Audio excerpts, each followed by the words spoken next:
think we're going.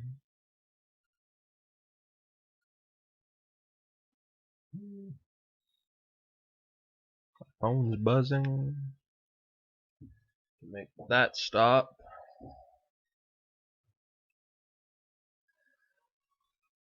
So, it's been a rather miserable couple of weeks. You give any shits about pop culture? Hey, it's Bill.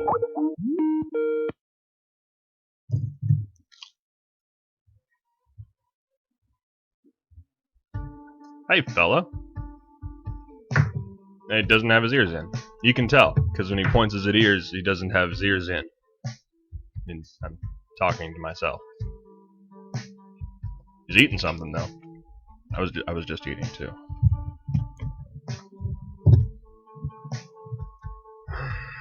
I can see your lips moving, but I just plugged in my earbuds.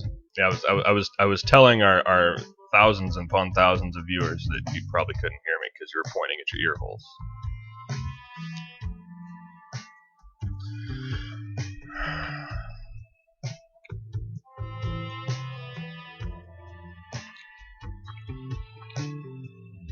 You still can't hear me?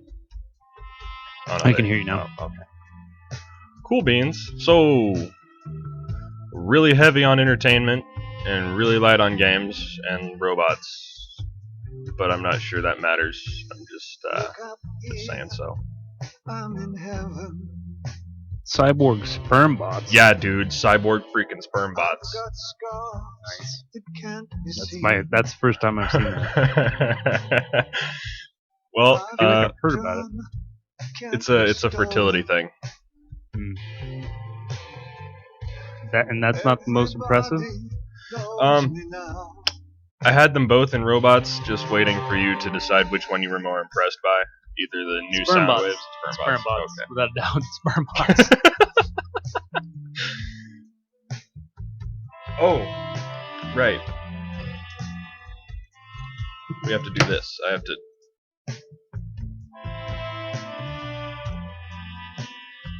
Should probably turn off David Bowie for right now. Anyway, did you listen to Black Star? Yes, I did not really like it. It grows on you. I didn't like it the first time either. I only listened to one song off it, and I don't remember which one. And I made it about a minute into it, and I was like, nope. I really like the title track grew on me, Black Star, but it's really long and arduous and rather indulgent, but I like it anyway. Lazarus, the song, and Dollar Days. Dollar Days is a very pretty song. And it's only 4.5 minutes, so. Okay, here. This is for you.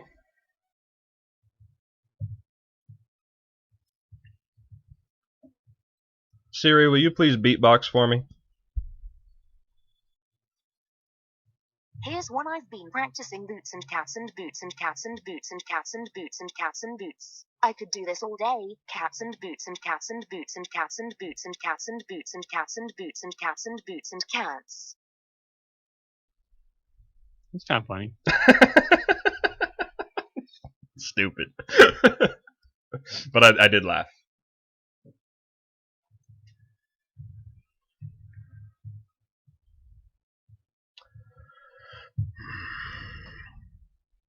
What was the one about cookies? Cookie Monster is sad because he has no cookies. And you are sad because you have no friends. Yeah.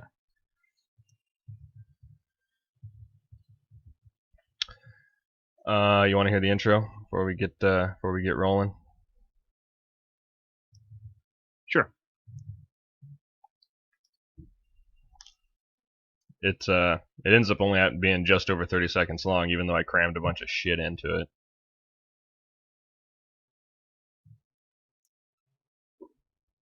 So the girl come downstairs. She come out her apartment with her baby with no shoes on. I said, "Oh, girl, it's cold outside." She said, "Something ain't right." I said, "Oh man." She said, "Oh man, the building is on fire." I said, "No, what? I got my 3 kids and we bounced out. We ain't gonna be in no fire, not today." By Grabthar's hammer. Nice. What a savings. What did we miss? The guy from Labyrinth turned into a bird!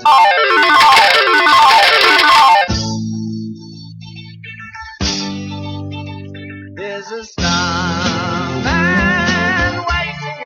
and so on. Right. Nice. And I timed it out. The whole thing ends up being, if I cue you in properly, 35 seconds for the clips and just under 30 seconds for the music, and then I'll fade it out to you. So Cool. just over a minute. But I kept it snappy. Are you proud? Yeah, I did pretty good. You're always telling me to keep it snappy. Yeah, well, you let the lady run a little bit long, but you kind of had to I know. to really get why it's there. You're gonna be in no fire, not today. She's great. She's so funny. I like her. I would like to hang out with her for a few minutes. Yeah, for like maybe 3 minutes, then I never want to see her again. Exactly. How do we want to handle this? Do you want to say some things and then I'll say some things, or how do you want to do it? Oh, we'll just make it up as we go. We'll start with a little bit. I think we should. Well, let's just wing it. We can start with Bowie. Talk about Bowie for a minute, then we'll talk about Rickman, and then. I don't know, dude. I mean, because I was sad about Spock, right? About what? About Leonard Nimoy. I was sad when Leonard Nimoy died. I'm actually sadder about because I don't give a fuck about. No. But I'm feeling like a deep personal loss right now about Bowie. Still, like it's been like 4 days. Yeah. Or do you just want to like gloss over it? No. I'm down to talk. I think we should talk about it. It's that I'm just saying, right in the feels, and it's still there. Like, because I'm Leonard Nimoy. I was sad for a couple days, but all I want to do is just sit and listen to Bowie music. That's all I want to do, and watch Labyrinth over and over again. I'm still not watching. I don't care if Bowie dies. You what? It doesn't make Labyrinth any better. No, there's an argument going on Facebook about whether or not the pelvic thrusting was choreographed or that was just him doing Bowie thing.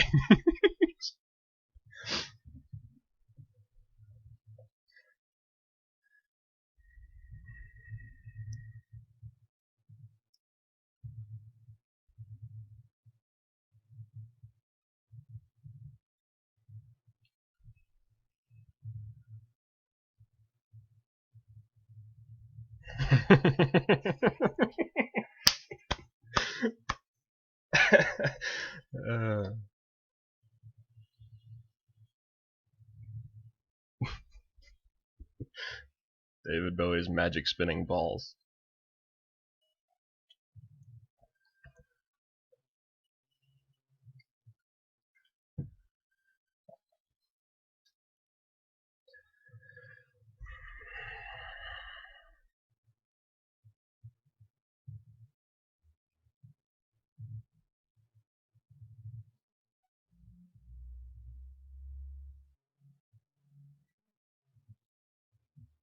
I do want to go watch Galaxy Quest.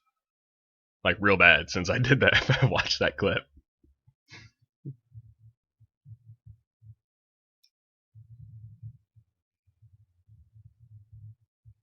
Did you ever see Dogma? A couple of times a while ago. That's my first recollection of him in something, and I'm sure I saw him in stuff before. Well, no, you know what? Maybe I guess I saw Galaxy's Quest before I saw Dogma, but those are the two that I remember first becoming aware of Alan Rickman, and I love both of those characters. What about Prince of Thieves? Yeah, okay. That's true, but he wasn't like He wasn't as on my memorable. radar at that Right. point. And I was too young. Yeah. Were He you was really? You the were best never part of too that young. movie, by far. Oh yeah. Way better than freaking Costner. Costner is so bad. Costner is never good in anything he's in, but they keep trotting him back out to make more movies. What the hell? He was good in Field of Dream. He does a certain particular character well. Even in But- his good movies, he's bad. He's the worst thing in The Untouchables. I don't know. I don't particularly like Costner, but I have a soft spot in my heart for him because of, Waterworld. I have a soft Paper! Paper! You ever seen Paper? Yeah. Well, I have a soft spot in my heart for that movie, in spite of him.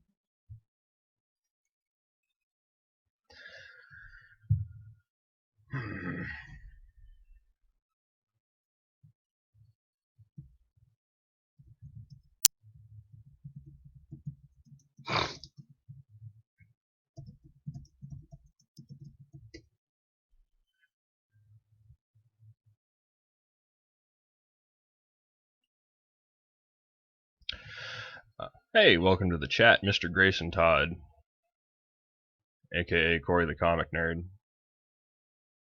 I hope you have a reason why we should give even half a shit that GTA has lost its producer. GTA, Grand Theft Auto? Yeah. I stopped caring at all about those I never. so long ago. The last one I actually beat was Vice City. Like, played from beginning to end and even finished the story.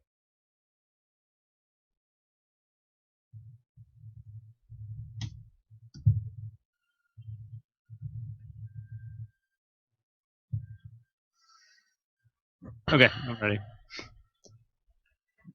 Alright, so hey, in honor of Lemmy, I'm gonna wear this. I can't. Oh. Okay.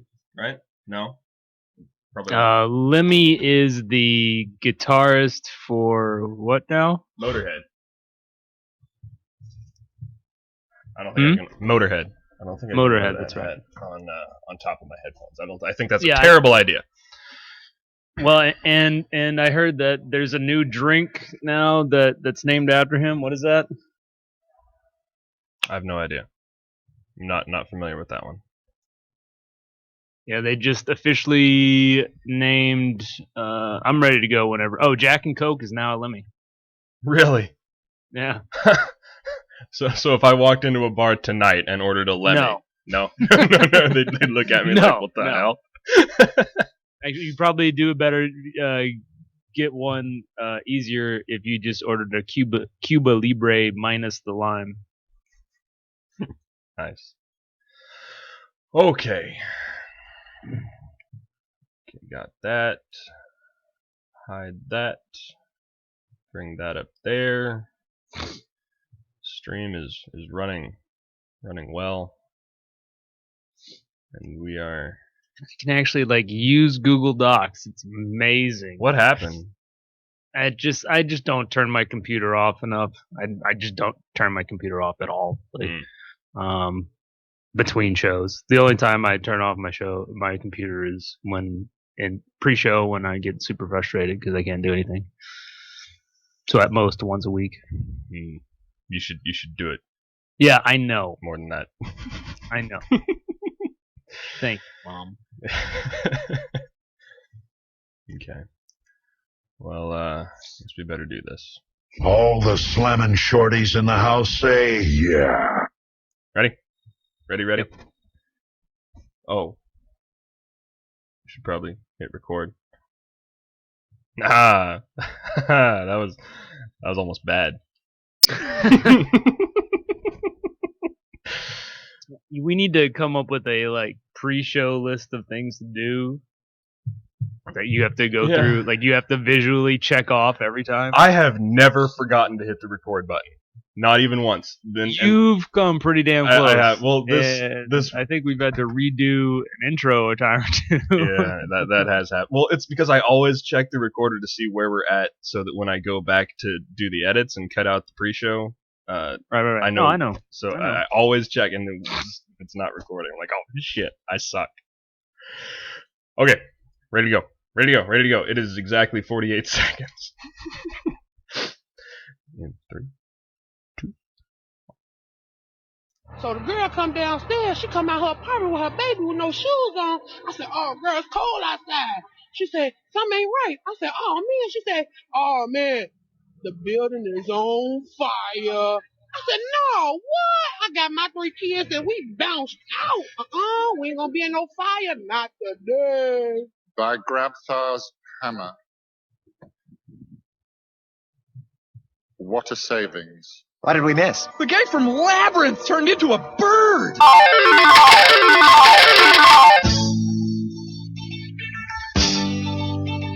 There's a starman waiting in the sky. He'd like to come and meet us, but he thinks he'd blow our minds. There's a starman waiting in the sky. He knows us not to blow it, 'cause he knows it's all worthwhile. So 2016 kind of blows so far. Ziggy Stardust and Severus Snape are both gone, and we're only 2 weeks in. We did have a largest every lottery though, but sadly I didn't win that one. So you suck, 2016. Still, you've given me reason to go back and appreciate the spectacular pelvic thrusting in Labyrinth for the first time in a while, as well as adding Grabthar's hammer back into my vocabulary. So let's hurry up and do this show so I can go watch Galaxy Quest and Dogma and all the Harry Potters. Let's do it. Into the third. 1, 2, ready, go.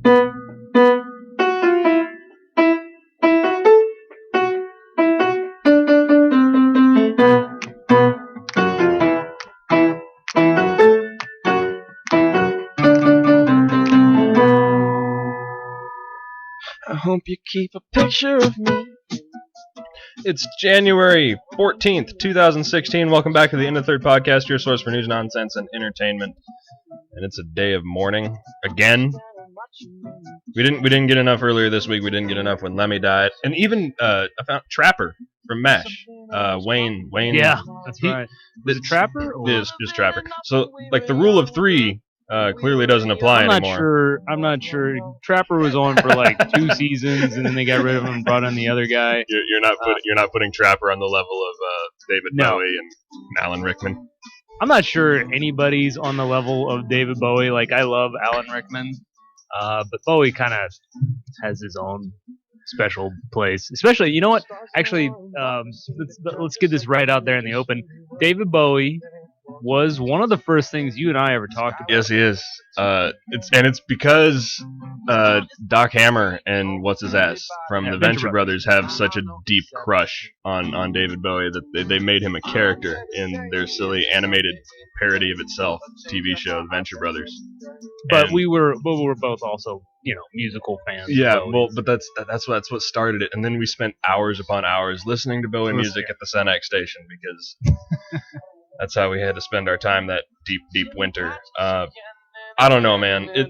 I was telling you before the show. I was sad when Spock died, Leonard Nimoy, and it was, note. You take note of it and you look at what they did and you move on with your life. A few minutes later, it's a little bit of a sadness, but.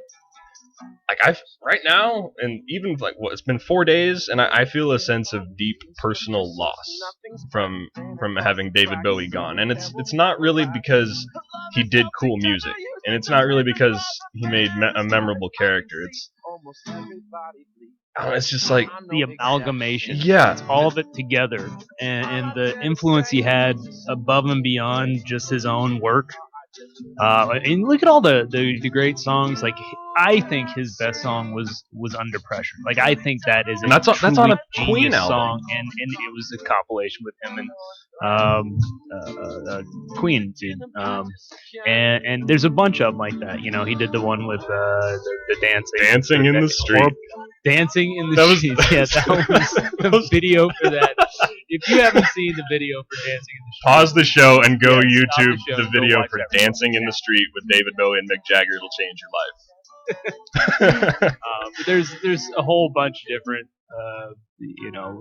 things that he did with other artists, and of course he created the Ziggy Stardust Starman character, and made a movie about it. Yeah, no, there's a movie, and I don't know if you know this. Pretty much all of his albums at one point or another can really be looked at as concept albums. He doesn't go into the creating of like an album without thinking of the work as an entirety and what it's trying to say as a whole piece of artwork. So the story of Ziggy Stardust and all those, that's his most well known and his biggest character. If you go on and listen to Diamond Dogs, that's his Orwellian vision of a post-apocalypse. Like there's a whole stories behind all of these albums and all of the things and all the different songs he wrote, and it's a wealth of fascinating material to dig into. And I saw He did that. I'm sorry. Go ahead. I saw Go an ahead. article written by Vice that was only a couple of paragraphs long. Did you see it? I fucked everybody. That's my catch line for Vice these days. Because they like 1% really good quality news, and then 99% just BS nonsense. But it was basically thanking David Bowie not just for doing all the cool things he did, but if it weren't for David Bowie, things like Vice and other things that revolve around pop culture and stuff wouldn't exist. He didn't respond to trends and adapt to new trends. He created new trends. Yeah, no, I mean, like I was telling Chloe, I think we probably wouldn't have Lady Gaga if it weren't for Bowie. No, she is a contemporary girl, David Bowie. Yeah. As far as and persona. also I saw an article that said that in the wake of Bowie's death, Adele has been pushed off of the top of Vimeo, or I don't know. People are listening to way more David Bowie than anybody's listened to in the last 20, 30 years. Yeah. So that's kind of what I was trying to get at. Like, we haven't appreciated David Bowie as much as we should have for a long time, and sadly he's dead, but he wasn't going to do too much more good stuff, and so we're getting an opportunity. Let's look at it as an opportunity to go back and appreciate some of the stuff he's done in the past. Well, it's not like there's any shortage. Yeah, exactly. The man made so much music over his time, and all of it's different. There's something for everybody. Like, if you like fusion jazz, you should check out Black Star. It's a work of art. Yeah, I tried a little bit. I'm telling you, it grows on you. It's and then Alan Rickman, of course, Severus. Everybody knows him as Severus Snape these days, but he had a long storied past before that as well. His first act. Did you realize his first acting gig on screen was Hans Gruber? He'd never been on a screen. Really? Yeah, he'd never been on camera before. Huh. Crazy, right? Well, then we were just talking pre-show about how he was the best thing in Robin Hood, Prince of Thieves, without a doubt. He was like fun because he was the villain, but he was also funny. And I mean, he had this like Tim Curry-esque. So if Tim Curry were Shakespearean in origin, right? Yeah. There's something I don't know. His character in Robin Hood, Men of Thieves. Did you ever see what was the Three Musketeers, where Tim Curry played an evil archbishop? Oh, I don't know. Probably not. Anyway, he for some reason those two characters always reminded me of each other, sort of. But yeah, I mean, he was that, and then he did Galaxy Quest. I mean, just so many different wonderful roles. He didn't do any boring roles, that's for sure. I don't Metatron, Johnsonless Metatron, and Dogma. Yeah, I watched that clip while I was doing the pre-show too. It's rough, and then also all the metalheads out there have lost Lemmy. Yeah. Jack and Coke. Jack and Coke. You're telling me I can't order that in a bar though?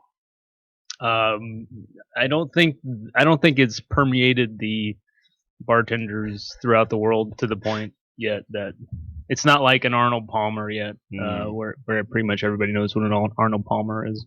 I'd like a Rob Roy. Rob Roy. What is? I actually don't know don't what a know. Rob Roy is. That's one of It's- those ones that that I've heard of all these years. Wait, it's Rob- Bartender has to check the mixology chart for that one. Yeah, I'm gonna check it right now. So Arnold Palmer. What is that? that's just iced tea and lemonade. That's not even alcoholic. It's been so long since I actually used to be a bartender. It's just been long enough. I've forgotten what any of this stuff is. Coke and cherry juice. Oh, is that what a Rob Roy is? That's what Corey's telling me. That also sucks. Why would anyone order that? It was created in 1894, so it was back when. No, Rob Roy is whiskey, vermouth. It's basically Rob Roy is basically a whiskey martini, whiskey Interesting. and vermouth. I don't know. I'd try that. You know, I think I'd rather have an old fashioned. Yeah. So hey, got some stuff for you to choose from here. We're gonna move on past the desperate sadness and onto something. Well, I thought the CES. I sent you this before I looked at it, and I thought the CES normal afford thing was a video. It's not. It's a slideshow, but it's it's a short one. Okay. I'm kind of curious about the Razzies. I saw you sent me that last night at some point, and I haven't had a chance to see That's it, fine. so let's do that. We're going to talk about the actual nominees later on. So we'll get to that. Hey, some list music. So the girl come down. That's not list music. That's list music. I said no. Yeah, girl. Not today. Cookie is on fire. On fire.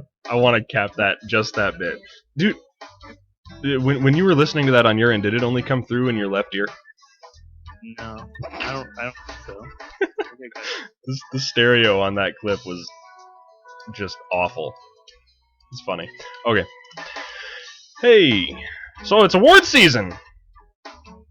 That means that means we all get to argue about. Dude, did you watch the dumpster fire that was the Golden Globes?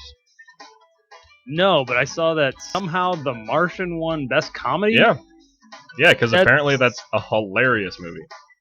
It actually is really funny. There's funny parts of it, but it's certainly not a comedy. There were at least 2 times where I laughed out loud when I saw it in the theater. However, in itself doesn't make it a comedy.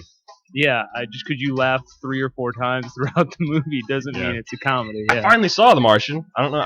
I meant to say something about, dude. Oh yeah, I think that's right. You sent me a text a while back and like, oh, we totally have to talk about this. Yeah, it's completely awesome in every way, and I love it a lot. Yeah. It's one of those, I think, that in a different year would probably garner more attention. It garnered quite a bit of not compared to some of the Star Wars stuff. Yeah, some of the other space movies that came out. Yeah, well, there's another the space irony movie. is you had Interstellar, right? Yeah. Was also an amazing. I guess Gravity was 3 years in a row we've had an amazing space movie. There's Gravity, and then the next year had Interstellar, and now we've got The Martian. And then we had Star Wars. Just Star Wars. Which isn't really a space Not really. Okay, so the Razzies, the worst movies of the year. I didn't know this was a thing, but I'm glad it is, because there are some really, really terrible movies. Starting, worst. Why is this ad in my way? I can't see it. Can you worst see it? picture nominees include The Fantastic Four, 50 Shades of Grey, Jupiter Ascending, Paul Blart Mall Cop 2.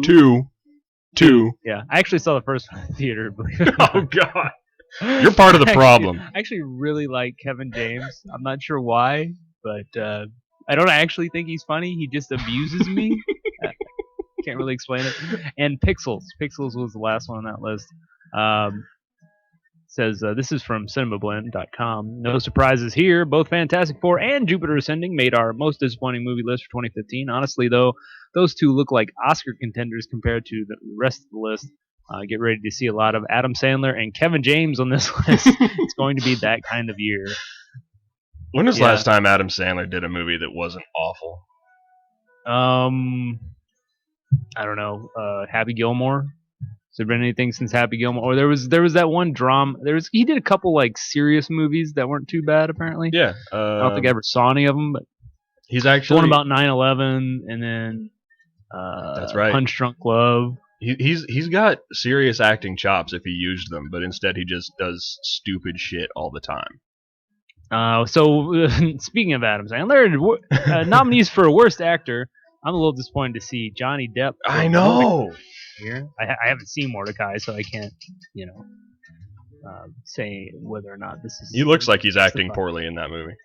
Yeah, but I think he's supposed to be doing it so over the top that it's obnoxious, just from the clips that I've seen of it. But regardless, Jamie Dornan from 50 Shades of Grey, Kevin James from Paul Blart Mall Cop Play, Adam Sandler from both The Cobbler and Pixels, and Channing Tatum from Jupiter Ascending. What is The Cobbler about? Probably a cobbler. He plays a shoe fixer of some kind.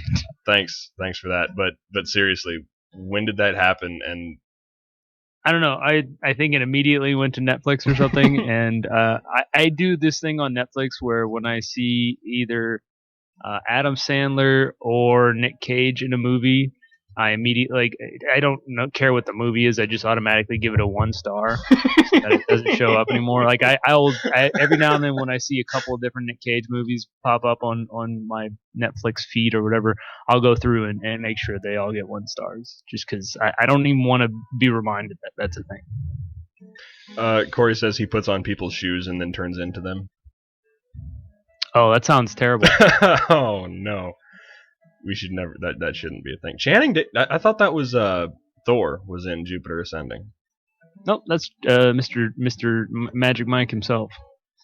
Apparently, there's like one kind of cool scene in Jupiter Ascending. It looks gorgeous.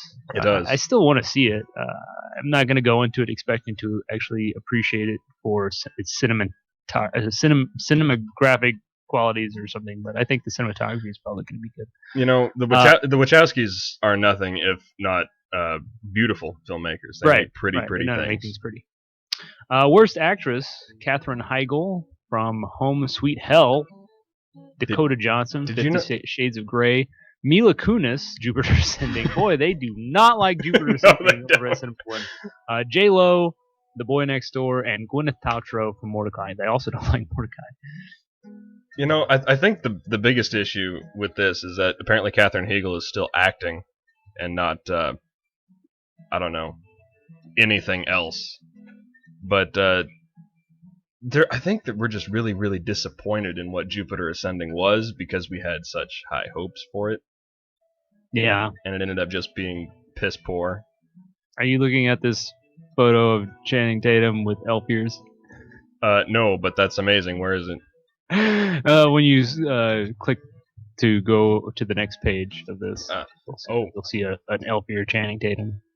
That is just the worst. Oh my goodness. Why does he have pointy ears? He's an alien. So worst supporting actor is Chevy Chase, Hot Tub Time Machine 2, and Vacation.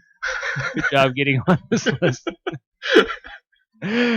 He's not good enough to be a leading role anymore, but he's bad enough to make it into the worst supporting actor nomination twice.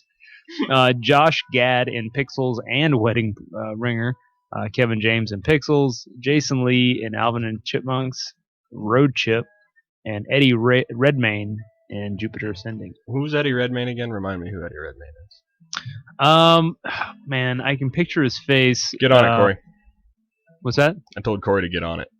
Yeah, man. Yeah, go ahead and I'll let Corey field that. He's the movie guy.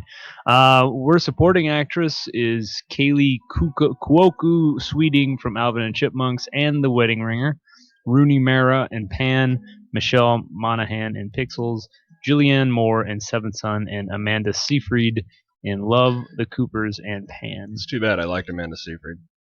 Not in either of those movies, but I think she's all right. Well, all right. Since you don't know, since I know who Eddie Redmayne is, who is Amanda Seyfried? She's that sort of unique looking, like platinum blonde that's in some things. She was in Terrible. Is Yeah, I give me a know. movie. It was that one movie where they're all doing stuff. What's the movie Do we I'm have thinking a of? fail button somewhere? It's here.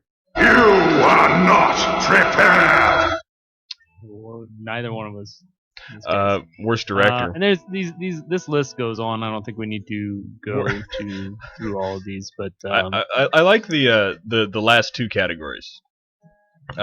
Worst screen combo, where they pick the worst pairings of of people in movies. The entire Fantastic Four. yeah, that is interesting. Johnny Depp and his glued-on mustache and Mordecai. Kevin James and either his Segway or glued-on mustache and Paul Blart Mall Cop 2. And Adam Sandler in any pair of shoes in the Cobbler. Yeah, that's interesting. It's cute. I like that. Amanda Seyfried was in Les Miserables, apparently. Okay. That's not the movie I'm thinking of. Okay. It's where they all do then- fighting things. It's very pretty. They're all I like this. I like this. Worst remake, sequel, or ripoff. Alvin and the Chipmunks, Fantastic Four, Hot Tub Time Machine 2, Human Centipede 3, yes. Paul Blart Mall Cop 2. How is there more than one Human Centipede? Like, I get the novelty of the idea enough to make one, which sadly I was forced to sit through. But I don't understand how it has the legs, yuck yuck, to I see what you did. to go through 3. No, there's just weird people that'll keep paying money to see weird shit. I think you have to have some sort of very strange fetish to be interested in seeing more than one Human Centipede. Whatever.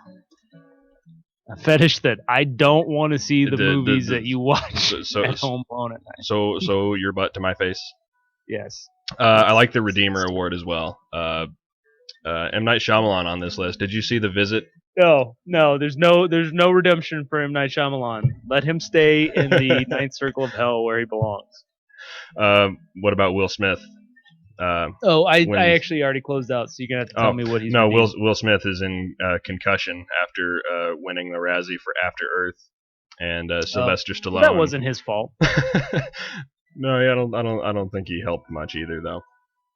He was pushing Jaden out to do his own thing, and Jaden was miserable, and the writing was miserable. And Sylvester Stallone, for all-time Razzie champ, in 2015, he won for he's redeemed for his he is redeemed for his performance in Creed.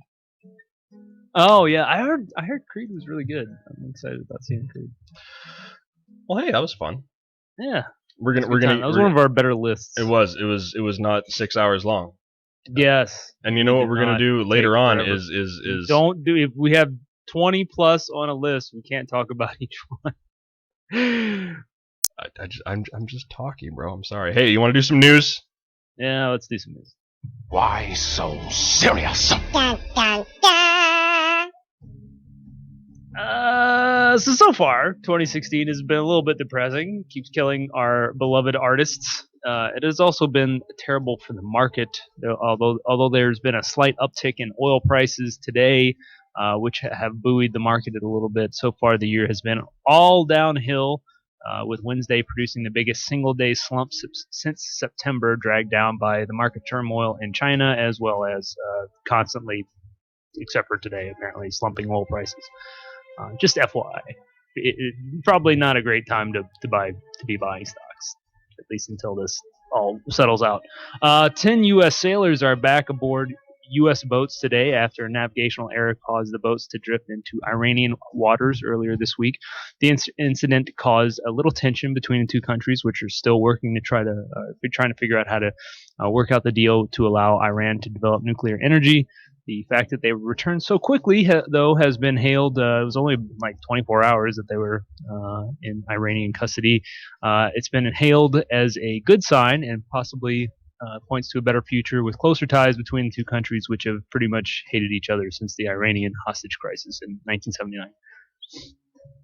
Some of you may have caught a little bit of the President Obama's final State of the Union address. For those of you who missed it, I'd be happy to sum it up for you really quickly. He basically said, "Hey, everybody, don't be an asshole. You know that guy Trump." He didn't actually say Trump, but it's clearly written in between the lines. You know that guy Trump, who he's getting everybody all riled up with his hateful rhetoric. He's an asshole. Don't fall for it. America's doing fine, and generally we can try to make nice with other people's. The Republican response, delivered by South Carolina Governor Nikki Haley, who herself is a vice presidential candidate, apparently, as well as being an American of Indian ancestry, dot, not feather. Her statements could also pretty easily be summed up. It was basically something like, hey, everyone, for once, we're not going to dispute the things that the president said. We actually agree with him. Trump's an asshole, and we don't want you to be surprised when he doesn't get the GOP nomination, even though he's still leading in the polls. Did you catch any of that? I did. I was also looking for the movie that I'm talking about, and I can't seem to find it. She was in Alpha Dog though. In what? Alpha Dog. I think that was too long ago for me to remember or care. Oh, well, I liked it, but no, she's apparently not the actress I'm even thinking of. Speaking of Republican candidates, Trump took an underhanded jab at the guy right behind him in the polls, trotting out the old "show us your birth certificate" argument that plagued Obama for years. Constitutional law professors across the country have been arguing pretty much nonstop over the past few days over whether Cruz, Senator Ted Cruz of Texas, whose parents were or are, I guess, American and Cuban. I don't know if they're still alive, but he was born in Canada. So this question is whether or not he's the natural born citizen, which is one of the constitutional requirements for being president. Some say you actually have to be born in the U.S. to, I mean, basically, and I was just reading this right before the show. His dad is Cuban. So if you read the Constitution the way Cruz says you should read the Constitution, which is take every word literally, just like you read the Bible, obviously, then you have to be, if you're not born in the in the country, in the U.S., then you have to have a father who is American. But because his mother was the American one and his dad's Cuban, he's not technically a naturally born citizen. Nobody actually thinks that this will be a legal barrier to him becoming the president. But it is something regardless, that we have to make a giant deal out of, right? Well, I don't think we're making a giant deal out of it. I just think it's ironic because they've been haranguing the president. No, that's what I mean, though. For 8 years now. That's what I mean, though. It was such a big deal a few years ago. It should be a giant, huge deal right now. Right. I mean, well, he's half Cuban. I mean, they've been our enemies for. We've been much bigger enemies with Cuba than we have been with Kenya. Although they don't have any Islamics, they don't really have any it's the communists in Cuba. It's the communists. Yeah, they're just a bunch of commies. And then finally, Je suis Charlie. Remember Je suis Charlie? Yeah, that was just a year ago. That was almost exactly a year ago. And do you also remember that photo of the dead Syrian refugee boy lying on the beach? Yes, I do. They just did a cartoon where they imagined what he'd be like when he grew up, and they called him a butt-groping German or something like that. Because there's been a bunch of sexual assaults in Germany, and they believe they're all basically refugees. That was kind of distasteful. Well. So now we're all kind of questioning whether je suis how much je suis Charlie we are. Are we actually? Or yeah, am I? I'm not. I'm all for free speech and everything, but come on, guys. Yeah. No, I saw a bunch of people saying, screw those guys. That's they're a bunch of racists, and sure, but free speech. Yeah, they can say it. KKK. You got to take the KKK with the good stuff. Yeah. Or the apparently je suis Charlie. Indeed. Defend to your death. Defend to the death your right to say it. Is that right? That's how it went. Yeah, something along those lines. Yeah. I may not agree with you, but I will defend to the death. The movie I was thinking about was Sucker Punch. Amanda Seyfried is I love Sucker Punch. She is not in it though. I I'm I was about to say, which one was she?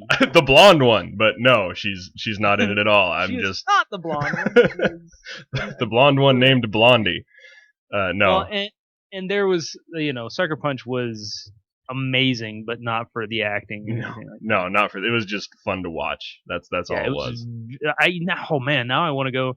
Screw going to watch Galaxy Quest. Yeah, I wanna watch Sucker Yeah, no, that was that. And you know what else was a really bad movie but fun to watch? It's a Ron Perlman movie called The Mutant Chronicles.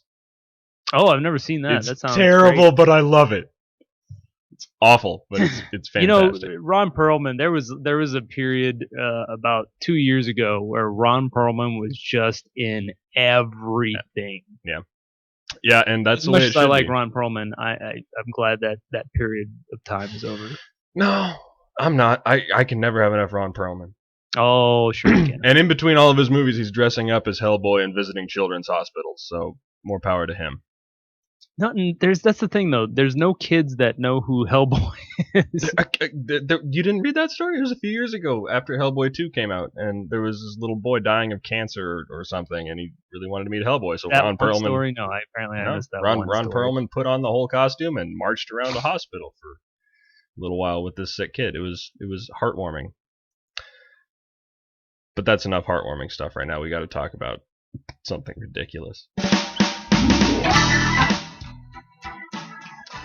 So if you were gonna steal a snake, Bill, Yeah.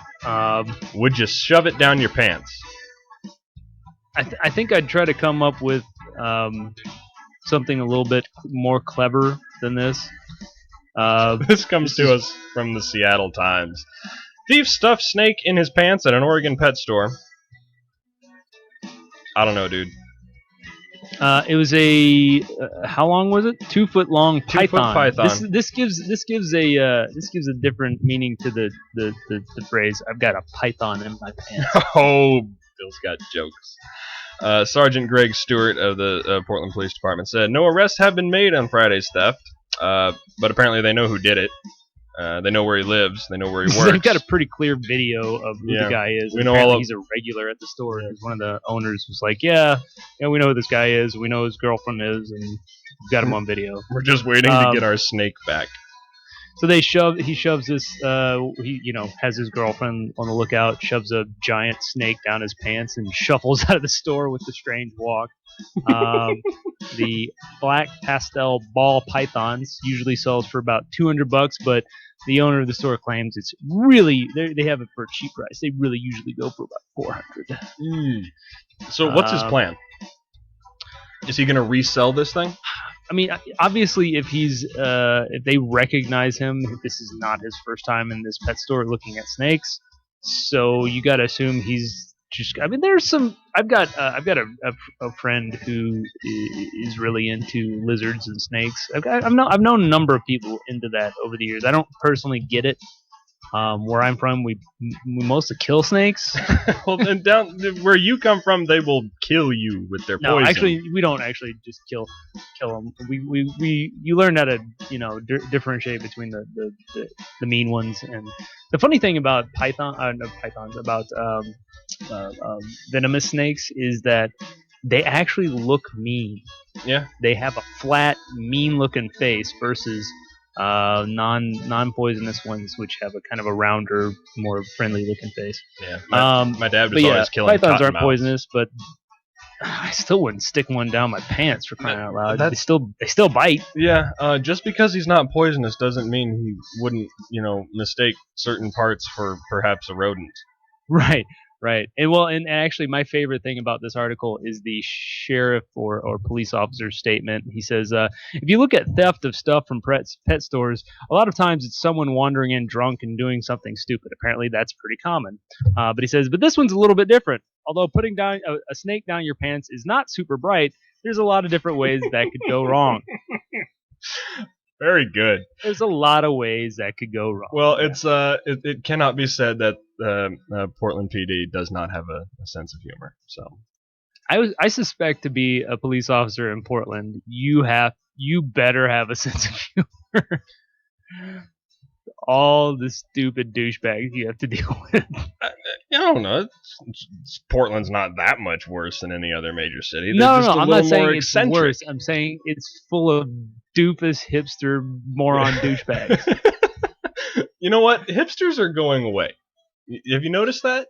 Yeah, no. They're trying to. I saw something not too long ago that was wondering, because the hipster they're starting to cut the that hair bun thing, the stupid hair bun thing. I saw a meme the other day that says if you have a giant bushy beard and can't change a tire, shave. Yes, I think I know who posted that, and I agree completely. Yeah. But what's going to be the new thing after hipster? We need a new term. Douchester. Douchester. What is that? Do you have a name for that? It's the evolution of the hipster to the next evolutionary form. To someone who acts like a hipster but doesn't telegraph it with their clothing and attire or facial hair. I don't know. I don't even know what they're evolving into, and I don't want to know. I think I'm scared. This just means I'm getting fucking old. What do you mean dude? I'd rather just stick my head in the sand and not even know what the hipsters are turning into. Well, you know what you could do is mail a dildo to the Oregon militia. I can get me a gun. John Ritzheimer, member of the Oregon or the militia that's occupied federal wildlife refuge in Oregon since January, posted a video to his Facebook on Monday, kindly asking people to stop sending him and his buddies dildos and other penis-related goods. There are just boxes and boxes of penises. He's just holding. I'm watching the video right now, and he's explaining. He can tell he's frustrated, and there's a giant table full of boxes. And he's just shaking his head in irritation and pointing at sex toys. And he's saying, "Oh, we need coffee creamer. Here's a 4-foot penis." Oh wow, he gets really mad and throws it all off the table. That's excellent. They've bite-sized it all down to little animated GIFs for me here. Yeah, it's fantastic. This is very. How did that start? Someone even sent the boys a bag of edible dicks. Yeah. Well done. How did this start? Did I miss it that this was the thing to do was to mail them wieners? I'm assuming that somebody started a social media campaign when they heard, because they went and occupied the space and since they're excellent Boy Scouts, they thought ahead and came prepared and didn't have any supplies, so they started putting out requests to social media asking for different supplies and whatnot. And of course, when somebody heard, "Oh, we need supplies," they went and found out where they need to ship it to and started sending them dicks. Of course. I don't really have that much trouble with it. I mean, you don't have trouble with it? I don't really have. You're perfectly fine with people sending them dildos. Well, just I think it's great. Just think of all the economic benefits for all those companies that make the wieners. Yeah. What about their rights? Yeah, and all those salaries and wages that are being paid in the sweatshops. He's just mad because nobody's trying to take away the land from the sex shop owners. Yeah. No problem. You know what? I have I had this strong feeling that since you need to have a sense, just to make it through life, you need to have a sense of humor. This guy clearly, I'm watching this GIF over and over of him shoving all the boxes full of dildos off the table. He clearly has no sense of humor, and it's the same problem with the Muslim extremists. They don't have a sense of humor, and that's probably why they blow themselves up. So hopefully this guy will blow himself up. He does not look like a pleasant person. Do you think they're really in danger of doing such a thing though? Of blowing themselves up? No. Yeah. No. They turned away this other militant group that showed up, and they're like, "No, we don't need your help." we don't. Actually, the guy who was standing guard outside said, "We don't want to bring out the long guns." Oh, when did we start calling them long guns? By the way, I thought they were rifles. I think his point was just we're not. I think it was just slang for like we aren't trying to escalate things. Yeah. We have escalated things as far as we have any interest to escalate them. We don't all want Let's to be not push shot this on thing TV. further. No.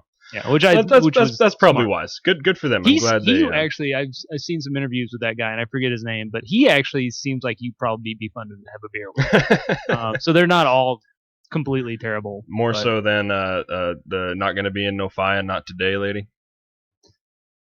No, I'd probably rather hang out with her for Uh, 3 minutes. 3 If I minutes had to with hang her out- or if an I had to hang afternoon out with him. One or the other for 3 minutes, I'd go with her. If I had to hang out with one or the other for an hour, I'd probably go with him. Very good. It's time for Entertain Me. It's brought to you by the Thin White Duke, so everybody put on your red shoes. And welcome, Corey, to the show. Hey guys. How's it going? Hey, movie nerd. Pretty well. So you were telling me in the chat that you have actually some experience with Ron Perlman. That is true. I have met the Pearl Man. At Comic-Con. So it's like in a official venue. Oh, okay. So you guys are seriously close buddies then? Yeah, we text each other. Comes over to your house for Christmas. So when I asked you if it's a good story and you said it's a short story, that's what we meant. You got his autograph at Comic-Con. Okay, but I've learned some things. One, the man is as red as lobster. I don't know if that's just his natural skin pigment. Are you sure he wasn't still partly in costume for Hellboy? He might have. I mean, it was Seattle, so it was overcast. It could have been a sunburn. And he's very grab-assy. Like a lot of With the ladies, you, or not with me. A lot of the women, because you can see the people get their pictures taken ahead of you. You would be very friendly with them. Nice. And something I wasn't expecting is to be like 3 inches taller than Hellboy. Really? Yeah, that's kind No of a way. disappointment. Wow. wait, say that again. I'm like taller than him. He You're comes up to, taller like, than Ron Perlman? yeah. He Well, like how the comes hell? up How to- tall are you, Corey? like 6'1", 6'2". Really? Yeah. So All three of us are Weird. I taller always than Ron assumed Perlman. He was like 6'4" or something. he looks giant. That's the giant on, platform. screen, It's but the giant platform hooves they put him Weird. on. Wow. Well, hey, that's good. Is he your best Comic-Con meeting? No, probably not. Who's your who is best? it? Who do you? My favorite person I met. I met Troy Baker, who does a lot of voice work. He did the voice work for Joel in The Last of Us, and Booker DeWitt for the BioShock Infinite, and he did the Joker in Batman Origins. Super nice guy. I also met Bruce Timm, who did You told me about that. Yeah, he did the character designs for the Batman the Animated Series, the Justice League Oh wow. animated series. So that was really cool because he's kind of like my introduction into comics and into that world was because of the characters that he created. None of them are as cool as Nichelle Nichols. Uhura, dude. Yeah. Nobody cares anymore. Dude, shut up. It was cool. It was cool that for that 5 seconds when it happened a year and a half ago or whatever. It was quite a while ago. so, I'm okay, still clinging to that as though it's the only awesome thing. I'm curious how you guys feel about these kids up for the role of the young Han Solo. I don't like any of them. Corey, do you recognize any of these folks, Corey? If we're going purely by acting, I think Miles Teller is fantastic.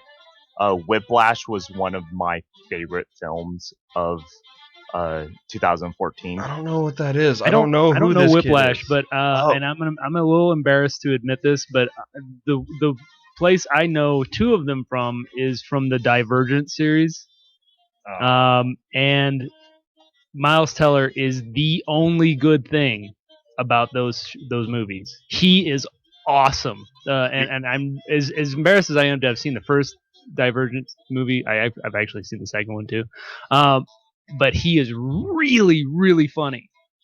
I do really enjoyed yourself a favor and watch Whiplash. Whiplash. Jake- I'm gonna write that down. J.K. Simmons is spot on in it, and Miles Teller. It's about drumming. It way better than Birdman, better than Nightcrawler, better than, in my opinion, all those films in 2014. Don't talk about Discredited Nightcrawler. Your opinion right there. Bill has such a crush on Nightcrawler. So Yeah, which one of these three is the one you're talking about? The one on the left. The one with the little scar on okay. his chin. Okay. Yeah. He's done a lot of like rom-coms and like teen comedies, and obviously Fantastic Four didn't do him any favors. But he has the acting ability. I don't think he looks like Han Solo. None of them do. I agree. Does Dave Franco look like Han Solo? I think Dave Franco has the potential to have that personality, to have the tone and essence of Han Solo. I think he's got the arrogance, but he's got a little too much asshole in him. You know, like Han Solo's a little bit of an asshole, but he's really more of a he's more of a jerk than an asshole. Well, you know? he's charming. There's no charming in Dave Franco. Yeah, Franco's just straight up asshole. And I don't want like a stoner Han Solo. No. Is that the other guy? No, well, Franco. Dave Franco. He like him and his brother both have that like stoner smile. Yeah. Well, like ironically, I've heard that James Franco doesn't smoke weed at all. Which I always assumed he did because he's friends with Seth Rogen, and Seth Rogen's a massive stoner, admittedly. But James Franco apparently not so much. I actually think Ansel Elgort, I don't really know how, the guy on the right, the pitcher, I saw Fault in Our Stars, and he's actually quite good in it. He has a good personality of being like funny and charming and kind of that like likability factor about him. And I think he looks the most like a young Harrison Ford. Yeah, but I don't want to just base it on how much he looks like. I mean, we've got 3-4 decades between when the original was made and now. We can I feel like we can push aside how much he looks like Han Solo at this point. Yeah. Regardless of who it is, there's always going to be that boundary that everyone has to cross, that acceptance. Yeah, that it's no longer absolutely. Harrison Ford. I mean, it's not like the Joker where like several people have played him, and so there's a little controversy on the actor, but not that someone else is playing the character. This, it's only Han Solo, and the character is so much Harrison Ford. That's just, it's really weird to get past that initial. Tell you what, they better be watching a lot of Harrison Ford film. Yeah, because you can't separate the way Harrison Ford played the character from the character. Yeah, because Han Solo is Indiana Jones. Yeah, is in space. Every other. Yeah. Did you know Harrison Ford's never won an Oscar? That doesn't surprise me. He's not that not that great of an actor. Shut up, God. He's not. I'm sorry. He does. Let's not argue. Solo, let's not argue about this really well because we disagree. Corey, you want to weigh in on this? Whether or not Harrison Ford deserves an Oscar? If there's ever a movie where he was going to get it probably would have been Blade Runner for me. I think that's like his best acting work. But he just typically doesn't go for acting heavy. He goes for the more likable characters than dramatic characters or very in-depth acting, which is fine. You can be a fun actor. There's nothing. I will not dispute that he does not typically act roles that are Oscar attractors. But even the ones Blade Runner didn't require a broad range of acting ability. I mean, he mostly just played like. Doesn't have to be broad to be awesome. Angry. No, Blade Runners. I love Blade Runner. I'm just saying he didn't require a lot of acting ability. It didn't require a broad range, but that doesn't mean that what you okay. Quiet, reserved, and angry, which not angry. You can pull that off. Wasn't that angry? I think Harrison Ford's terrific in The Fugitive. He's really good in that. Oh yeah, no, that's not. Yeah, you're right. That's probably his best acting. That's the one about with the Tommy Lee Jones and then I didn't kill my wife. Yeah. I don't care. I don't care. Yeah, that's. I like that movie. That's good. Speaking of casting, I'm gonna give Bill a chance to be a racist. Dark Tower officially cast Idris Elba as Roland Deschain. Yeah. So as anybody, Sean, you've known me for a while. Corey, we're kind of buddies over the internet. So you guys are well aware that I'm clearly a racist. You're the biggest racist I've ever met. Yeah. I mean, look how white we are. We are pretty super white. Doesn't get much whiter than us. But all right, here's the thing. I've been a huge fan of the Dark Tower series for a long time, for 20 years, probably close to. And always, first off, the character Roland Deschain is based off of Clint Eastwood's characters from the spaghetti westerns back in the 70s.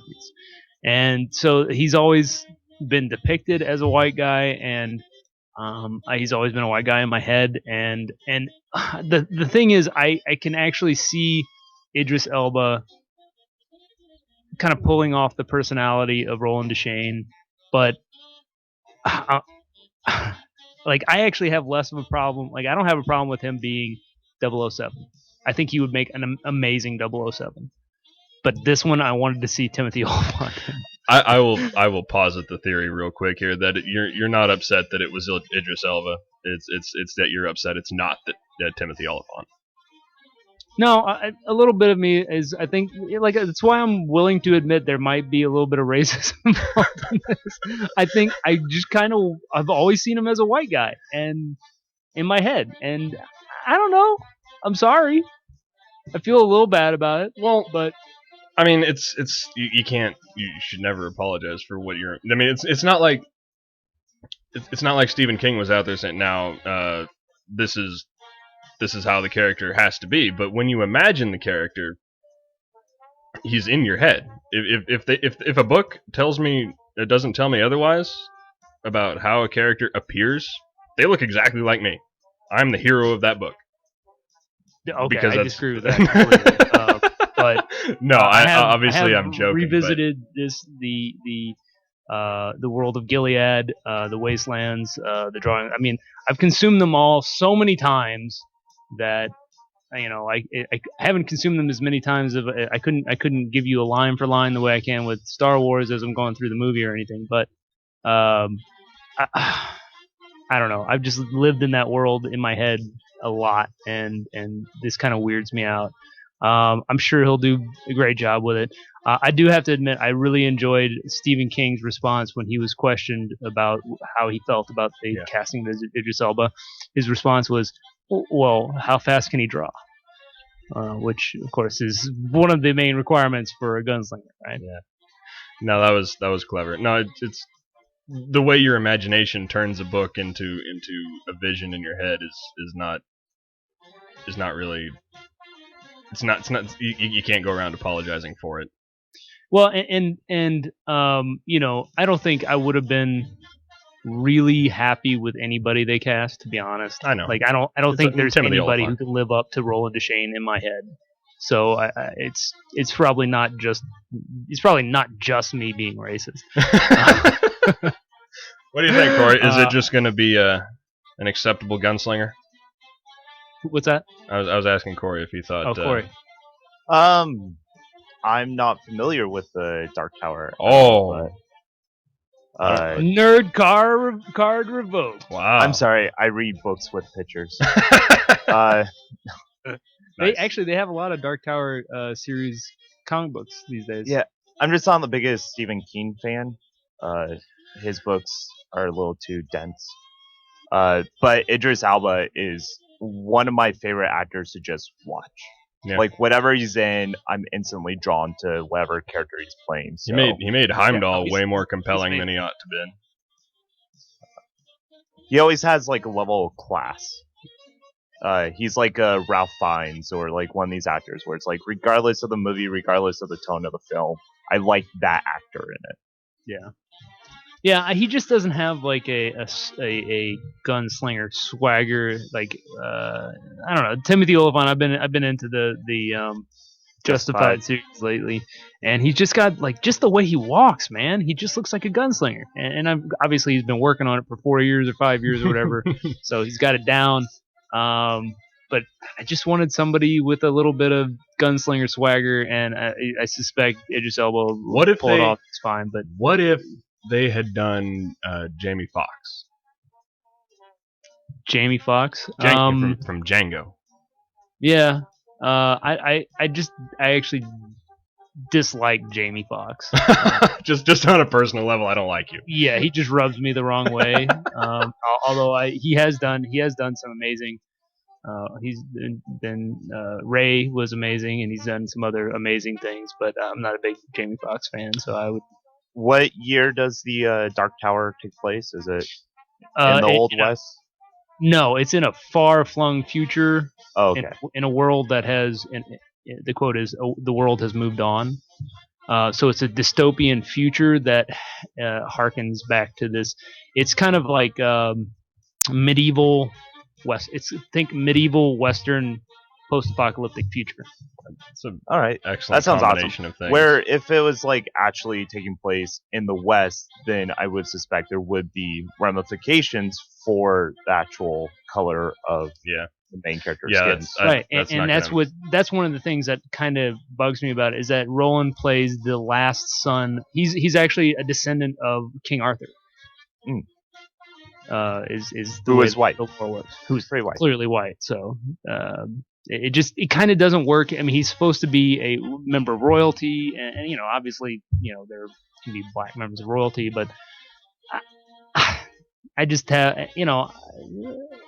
every now and then, well, you heard it here first. I come across a little racist. Bill wait doesn't for a like, trailer. Bill Just doesn't wait like for a black trailer. people.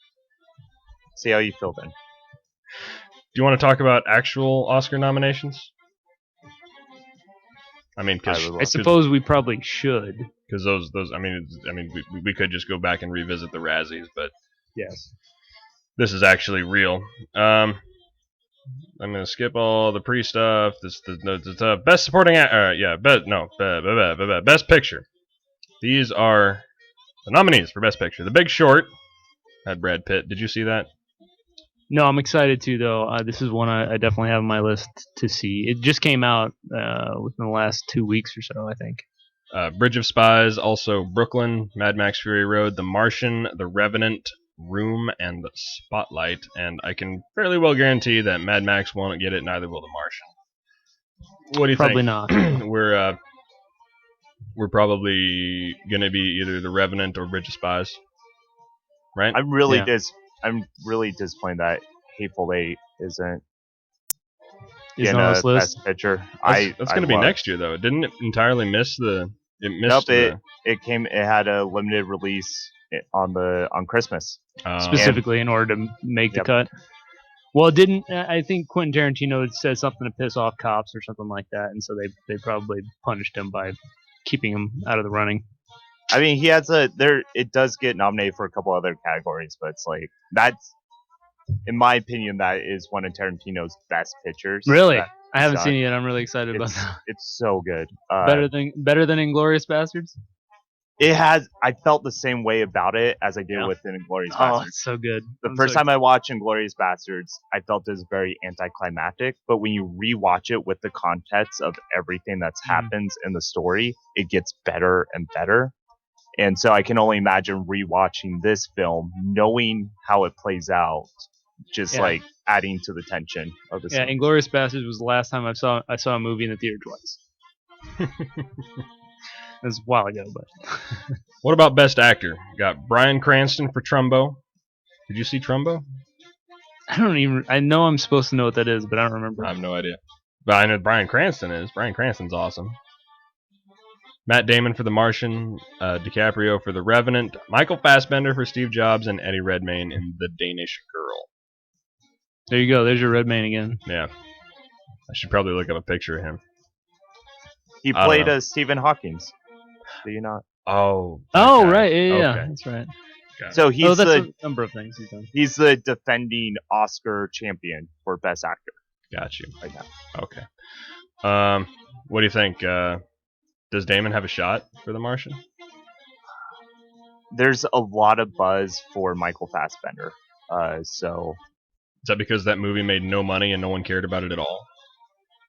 apparently is very. You had Danny Boyle directing it, and is well written and directed. I just don't think people were interested in it. So I heard his performance was terrific in it, but the movie itself might not have been as good as it should have been. What about Leo? When's he gonna win an Oscar? Hasn't he done that a few times already? Nope, never won an Oscar. Really? Nope. Really? I thought he. I I watched thought he The won- Revenant. Have you guys? Has I've anyone not seen seen The it, Revenant no. yet? No, not yet. There are no lengths that Leo will not go to for that Oscar. Just put that out. Really? He pushes. He's been saying it too. He's been doing a lot of social media where he's just like, "This movie was the hardest thing I've ever done in my life." Wow. And you can see when you watch the film how like visceral it is. I could see acting across from Tom Hardy, how that pushes you to a whole new level. I mean, Leo's obviously been doing it for a long time now, but somebody who commits as much as Tom Hardy does I would imagine push you to all new levels. Yeah. What's amazing is Leo. He's in like 90% of the film, but his dialogue is probably like a page. He barely says anything, and the most of the things he does say isn't even in English. Huh. So it's incredible that he could pull a performance out, an Oscar-worthy performance, and barely even say anything in the film. Mhm. Well, who was Well, it? that takes a lot. It Yeah. was Robert De Niro was the first and one of the very few actors to win an Oscar for an entirely non-English speaking role. Has anyone done it since? Godfather What was 2? that for? Godfather 2. Oh, okay. Oops, I'm trying to break my microphone. On to Best Actress: Kate Blanchett in Carol, Brie Larson in Room, Jennifer Lawrence in Joy, Charlotte Rampling for 45 years, and that name, Swarisi?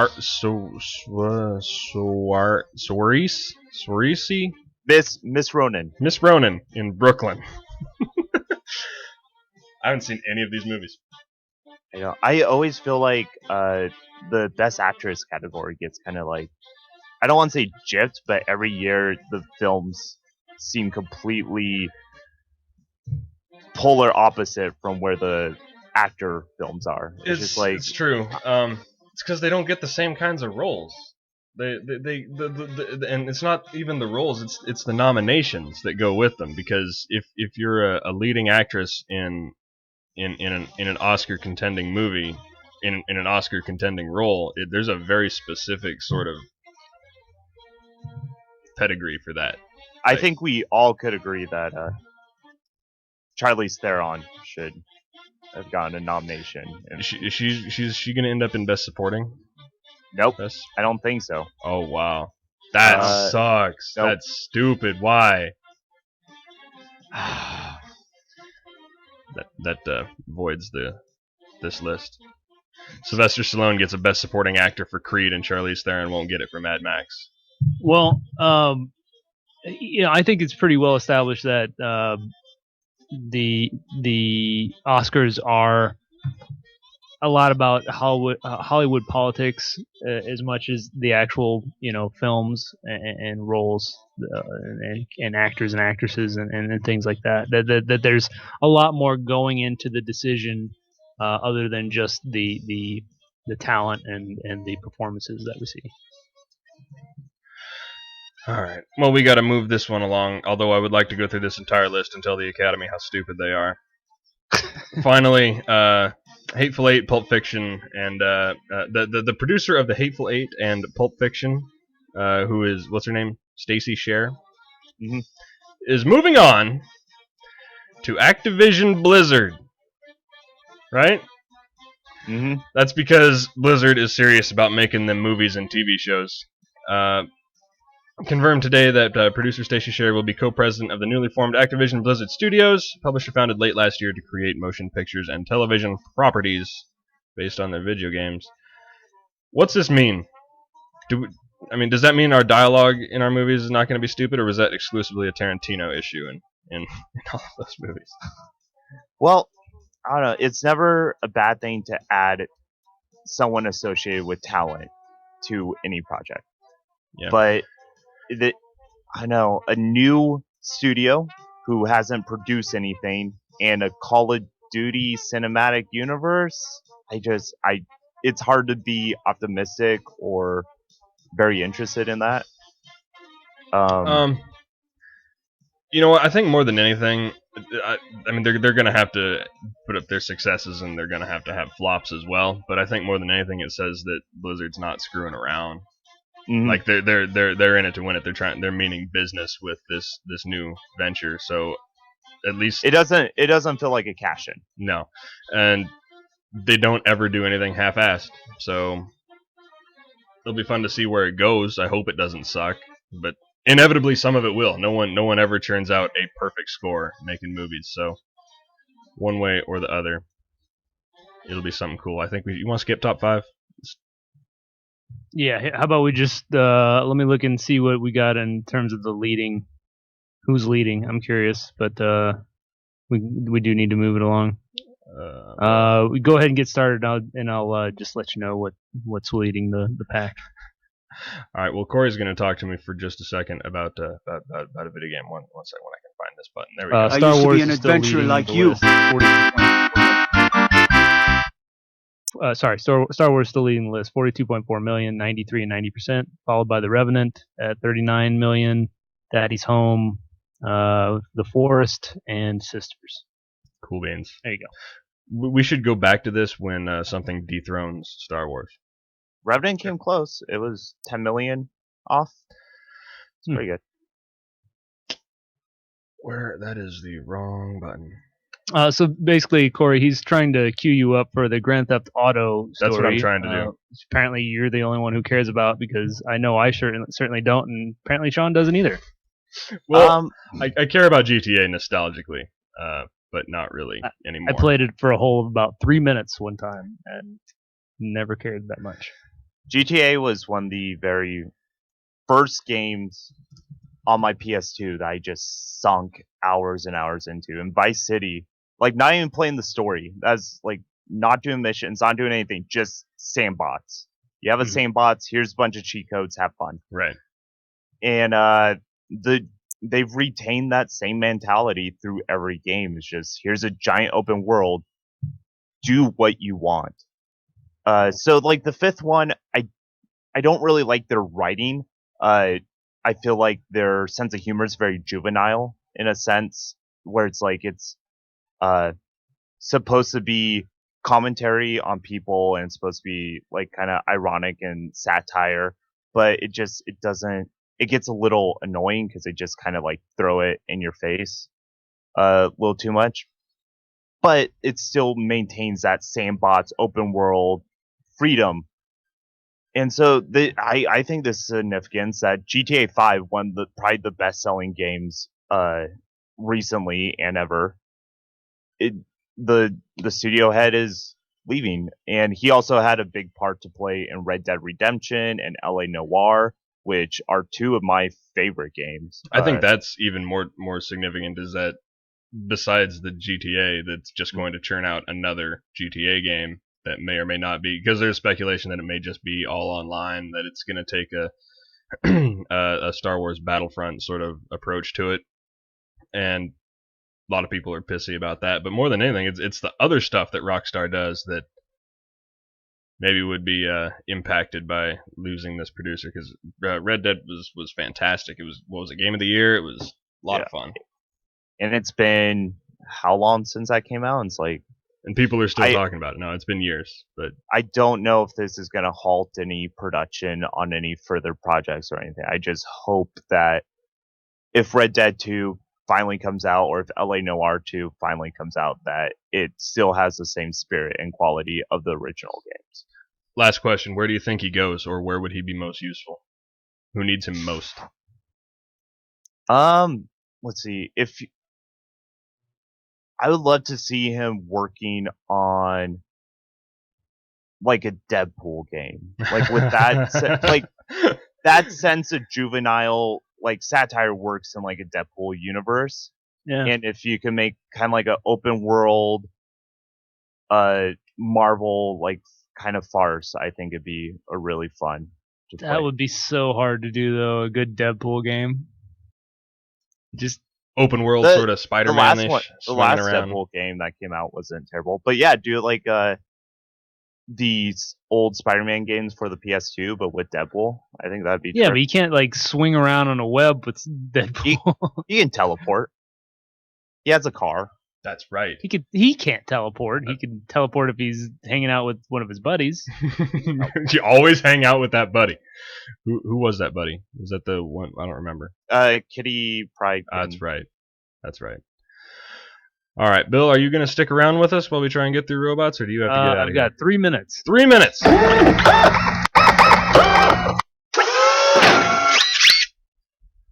New class of Soundwave. Bill, go. You know this one.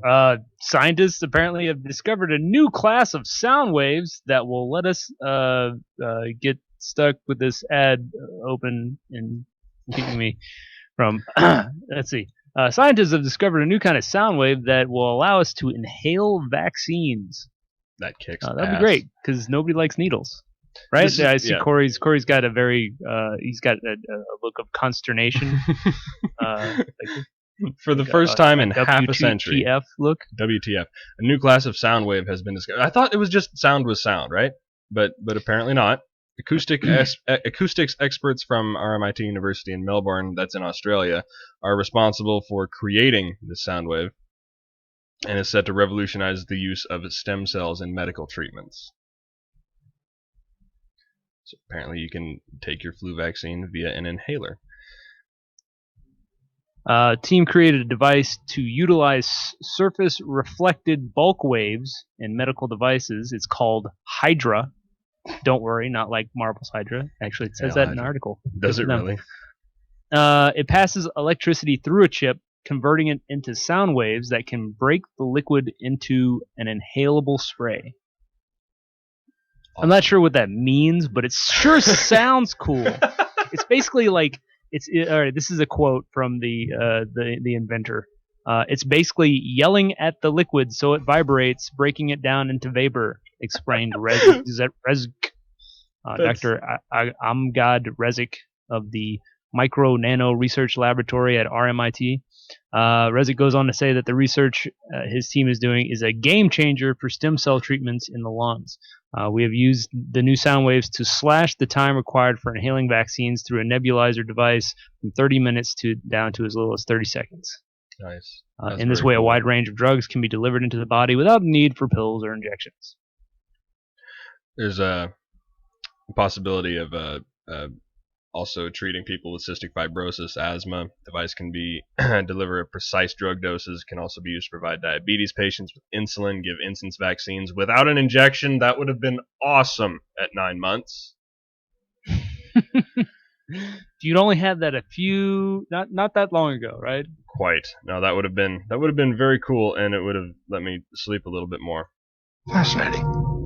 Impressive. Inconceivable. Cyborg sperm bots. Okay, cyborg sperm. I mean, that's sperm botting it is kind of throws you off a little bit. Steerable it's robot sperms. Steerable motorized cyborg sperm bots is the name of the article. Traditionally, human procreation is all about accuracy through volume, which means you shoot 500 million sperms at an egg, and one of them might land. Bang, bang, bang, bang, bang. These are terrible odds, and it's rather amazing that we keep on managing to procreate. A futuristic approach, which has already been adopted by some of the more primitive insects, apparently, is to do away with hundreds of millions of sperm and rely on, instead, just one to get the job done. And we're doing that with cyborgs. Efficiency. This is from IE.org. To be slightly more serious about things, sperm bots are intended to help deal with one of the primary causes of infertility, sperm that, for whatever reason, have poor mobility. Basically, they can't swim.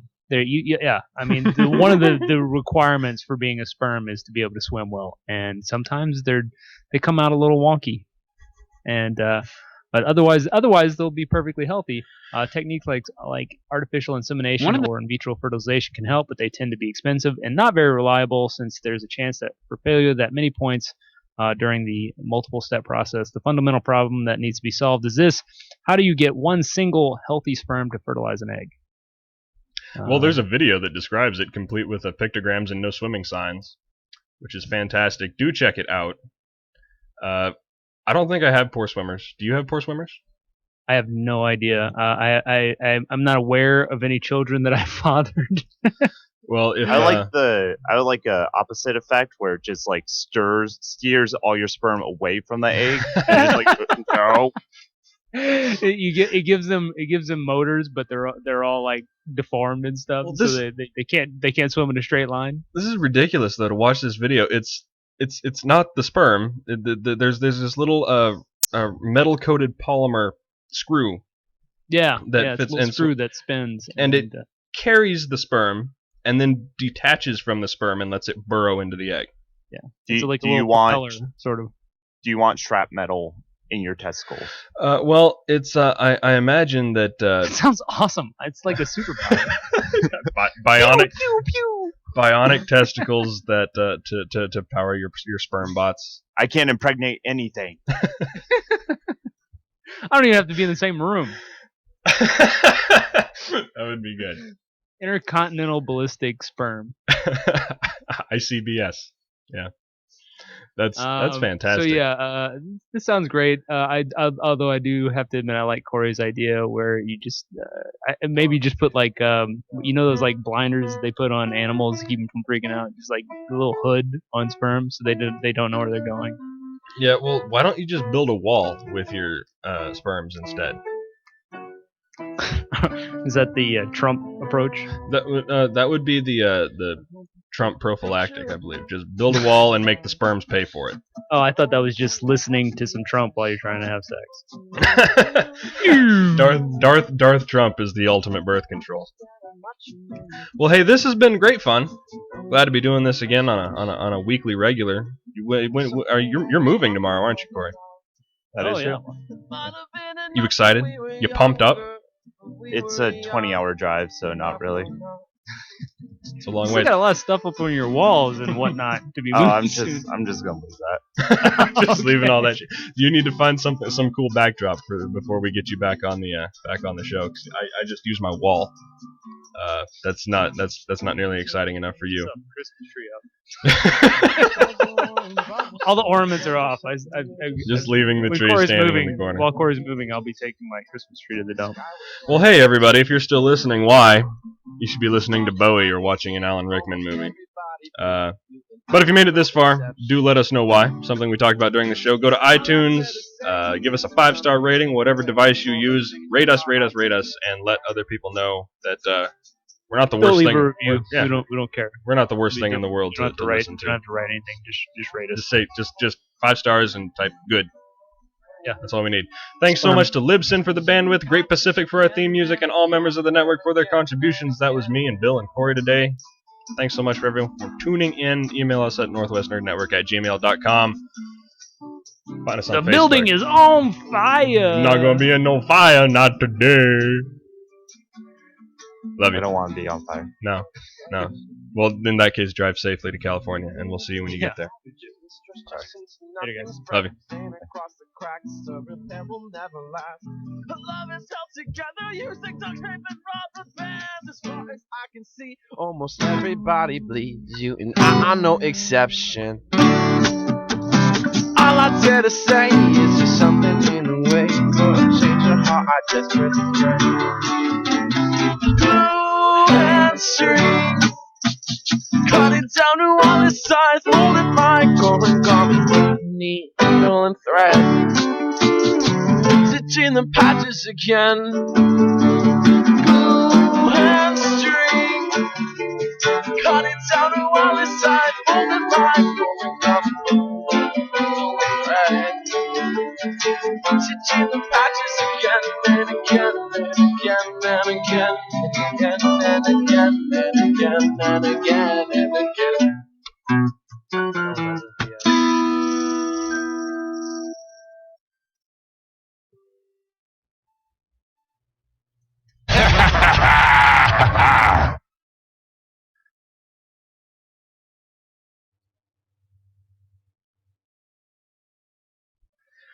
And we're done.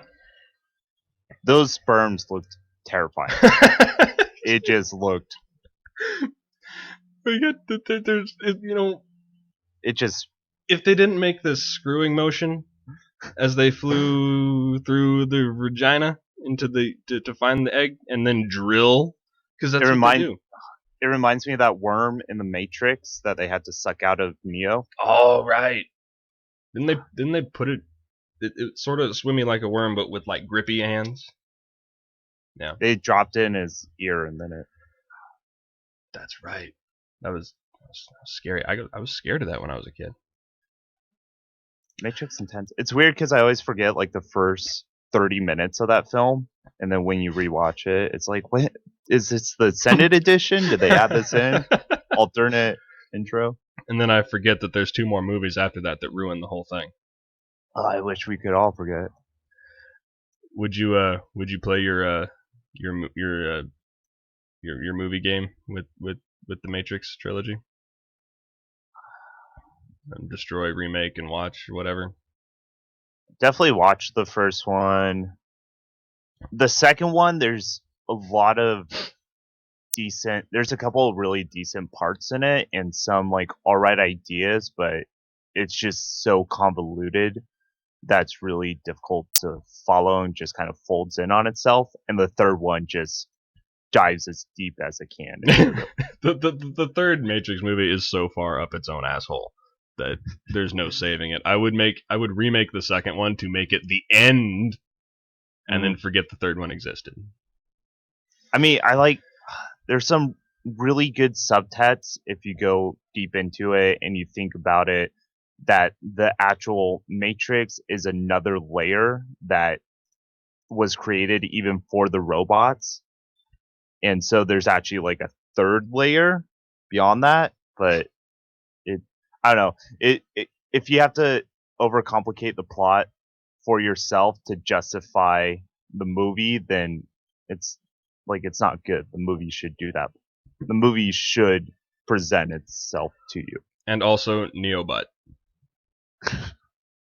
In the weirdest, dirtiest, non-sexy set scene. Well, the Zion dance party orgy was bad enough. That was happening at the same time as just the Neo sex grimiest club. the big cavernous pit of Zion, where everyone's dirty and hasn't showered in years. That's a weird thing in like early 2000s film, is just like weird dominatrix rave in like films. Like, why? No one talks about the finer points of a situation like the city of Zion and how bad the stank must be. I mean, seriously, it's a self-contained sealed cave full of dirty humans.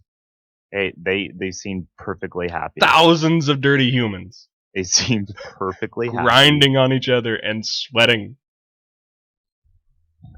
I mean, fun. What's the alternative? You have to live in this world? Where, you know what? Ignorance is bliss. Where are all these gems when we're trying to have a conversation about actual movies that I think Amanda Seyfried is in? God damn it. I can't believe that. For years, I've thought Amanda Seyfried was the blonde girl from freaking Sucker Punch. And every time she does a bad chick flick, I'm like, Amanda Seyfried, you're better than that. But now I know she's probably not. No, I love Emily Browning. Emily Browning is great in Sucker Punch. She's terrific. When are you going to be all set up? When are they putting your internet in or whatever? Okay, well, I'm moving into a place. I'm moving in with someone, so there's already internet and everything set up. It's just basically moving in. So I should be there Saturday. My orientation isn't till a week after Monday, so I should be free this next coming week. I'll be free from there. Nice. And then I should get my schedule at orientation, and I'll be able to give you guys a better idea on Sweet. What I'll be doing. All right. Well, very cool. Still working on getting the spoiler cast thing done, and just have to find the right time when everyone's available to get that handled. But let me know your schedule when you know it, and we'll see about doing some other stuff. Because this once a week thing is cool, but I want to do more bite-sized bits throughout time to get more stuff going on, more regular, as opposed to one giant chunk at the end of the week. It's true. But let me know, and drive safely, and all that stuff. Yeah. All right, man. Well, it's been fun. It's gonna be weird being in a new location, but hopefully we'll get it to work. Well, I'm only an internet away, and we're in the same time zone, so it's fine. I realized today that I packed away my good microphone. That's fine. That's it. We used to have people on here on their cell phones. Oh. Yeah. Did they do this instead of the? No, I didn't even get. That was before we did this. The only reason you're on video right now is so besides the convenience of being able to see you, is for the Twitch stream. Otherwise, it would just be straight audio. Because the audio file, the MP3 that I'm gonna upload, is way better quality than the bullshit that gets spit back out to YouTube. It's really trashy. It's just crunchy and awful, but there's video to go with it, so I still say you can look at us there, but really, if you want the audio, just get the MP3. I find that, I don't know why, but like even when I just want to listen to a podcast, I'll still have the video version on because I just like being able to reference who is talking every now and then. Well, there's some that they're worth doing it. Like if you listen to Night Attack or anything, Brian Brushwood and Justin Robert Young. They do it once a week. It's like Tuesdays or something, and it's a video. There's an audio version, but the video is better because you get to see them and look at stuff. So, yeah. Even like the Neil deGrasse Tyson like podcast, it's just him in a sound booth, but you can still like see him. Right. So it's weird how it feels more personal. But the thing about it is that this is not a video podcast. This is an audio podcast because I can't afford the bandwidth to do a video version. Yeah. So if it were, then this would be recording and the video would be going up, and we wouldn't be uploading the trashy Twitch stream. Twitch is excellent at streaming, but not so much for saving high quality video. Well, I will by chance be going to a school that specializes in the transferring of video files. So it could be possible for me to upload the video file with the school's bandwidth on their computers. Well, that'd be awesome. Except that I need all the equipment, and I need all the equipment and software on this end because this is where I'm recording everything. Yeah, you don't have to be negative about it. But No, I'm trying to think of solutions here. I know. Well, I'm very excited to hear about all the things you're going to learn and all the tips and tricks for a do-it-yourselfer. And I don't know if you ever get your hands on any cheap, secondhand, outdated equipment that you don't need or want. You can certainly send it my way. But teach me how to use it because I'm not so bad with the sound, but I have no idea how to do video at all. So that'll be fun. I'm excited for you to start. That's gonna be a lot of fun. Start making movies. Yeah, I'm very excited. I mean, it's like it's not so much that I necessarily need the program or I need a degree. It's just having the resources that the school provides is a lot cheaper than trying to fund my own film. Right. Well, yeah. I mean, I don't know about you, but it would have been nice to have someone teach me how to do some of the stuff that I just had to trial and error through. So. Oh yeah. And I find myself needing the motivation to write. Like I'll have a great idea and I'll start writing it, but I'll get like the outline done and then just kind of stop. But if I have a deadline to do the script, I can then pound it out. So well, let me know if you need a storyboarder or anyone to do some cover art for your new indie movie. Yeah, well, did I tell you about the comic that I was trying to write? Not really. No. I think you might like this idea. So it's called Apocalyptic Man. So just Apocalyptic Man. What if the Terminator was a comedy? What if The Terminator was sent back in time to kill Sarah Connor, but he couldn't find her. And he just had to live. He just had to find a job and figure out what to do. That's that's not bad. That's interesting. Yeah. So you take the Kyle Reese character who's Mhm. sent back to save Sarah Connor, who's been through the worst possible situation anyone could imagine, just apocalyptic, hellish future. But now he has to deal with like bratty teens, like bitching on Twitter, and he has to like learn to like get along with these people and get a job. And so I think at some point he does have to meet Sarah Connor, though. at some point, well, here's the twist: he accidentally goes back 100 years too far, and their history books are wrong. So he meant to go to Washington D.C. He ends up in Washington State. So how does he's he just how does he procreate himself, or he's just his? shit out of luck. Well, that's a paradox then, because he never if he never goes back in time to procreate and make John, then he never gets sent back in time to begin with. Well, the great thing about comedies is not everything has to make sense. No, and it can also be aware of itself, which will be a lot of fun. Yeah, so dude, that's yeah, neat. Like the humor, like some of the humor, he's never seen a car before. The only machines he's seen are try to kill him. Yeah. So a person offers to help and pulls up in a car, and he's like leaning down, like cursing at the car, just like, if you fuck me over, like I will trust you. It's so good. like Shia LaBeouf talking to Bumblebee. So I think like little moments like that are like really fun. Just that classic like fish out of water. Right. He's been in the most terrible thing, and now he has to live in our shitty society. And so like the artwork and everything would be very like simple. Like you could do some really cool stuff with the future and like give a different color palette and everything like that. But all the present day stuff would just be, there wouldn't be much action in the present day. Yeah. Nice. Well, no, I'm teaching myself to draw cartoons. Actually, I've been, because I want to do some stuff with my art. I haven't done anything in a long time, so I'm relearning how to do some pencil and work that I just haven't used in a while. So that would be fun to try that out if you're still looking for someone when you get all settled and motivated on a project. Yeah, for sure.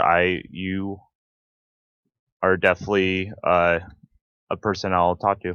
Nice. Very cool. Well, I got to get out of here and kick you off of here. Otherwise, I can't finish post and get this uploaded. All right. Let me know when you make it there safe, because you got a long ways to go.